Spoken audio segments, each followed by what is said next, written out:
Pag haluin ng limon at tuling, ikaw ay magugulat sa resulta. Okay. Kailangan ito'y bago, hindi maaaring nagamit na, okay? Kunin ang birasong uling na ito at ilagay sa isang plastic. Pagkatapos ay mahigpit na itali ito at isara. Kapag tapos na, durugin ito gamit ang isang bagay. Gamit ang isang salaan para itapon ang pulbura ng uling. Gawin ito tulad ng ginagawa ko para makuha ang nais na resulta. At ngayon, para matapos, kakailanganin natin ng lemon. Okay. Kung maaari, gamitin ang ganitong uri ng lemon dahil mas acidic ito at mas makakabuti ito para sa ating tip. Kapag nagawa na ito, ihalo lamang hanggang sa maging napakamakinis. Ang tao ay may marumi at nasunog na kawali sa bahay na may bahid na hindi lumalabas sa wala. Okay. Tapos, eto ang solusyon mo. Ihagis lamang ang ilan sa mga pinaghalong direkta sa kawali at pagkatapos ay kuskusin ito ng isang espongha. Wow! Ang timpla na ito ay napakalakas na hindi mo na kailangang Ang galing, pilitin ito. ah. Ang uling ay lubhang gasgas Puti, ah. na makakatulong sa pag-alis ng dumi at pagbibigay ng ningning sa iyong mga kawali. Oh. Tara na, gawin na natin. Tapos yung uling ilalagay natin sa plastic. Yan, nakalagay na sa plastic, no? Okay mga idol, ito na yung uling, no? Ang gagawin natin ay pipit-pitin natin ang martilyo, dudurugin natin. Relax ka lang.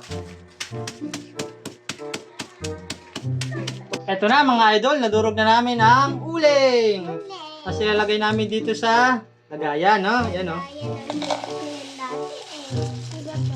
Hindi na natin sasalayan kasi nga wala kaming pansala, dinurog lang namin. Ayan, no?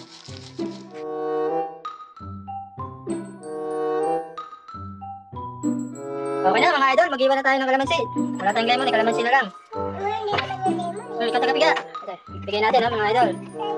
Piga ka Marion. Marion, pigay mo. Ito pa Marion, pigay mo. Makagal tong alalay ko. Pigay mo Marion. Tapos yan na mga idol, mimix na natin, no? Dami kalamansi na yan mga idol ha. Okay, dami kalamansi na yan. Okay, halo. Ayun o. Halo. Effective kaya, Marion? Tingnan natin kung effective yan, mga idol, ha? Okay, mga idol, na-mix na namin, ha? Tayo na. Akin na Marion, tako rin na yan, na mauling. Tingnan Tingnan mga natin. idol, ha? Uy, ang bilis, ha? Okay. Labas mong kamali, Okay, Marion. kung effective nga, no? Ayan, no? Oh. Kalamansi at... Uy!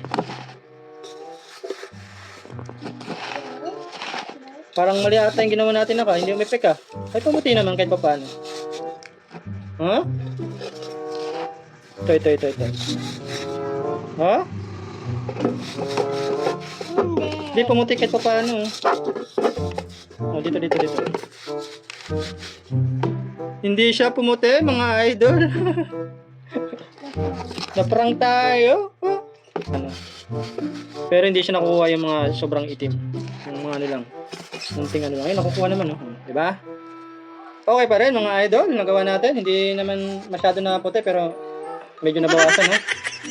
Sabihin natin na hindi namin nagawa.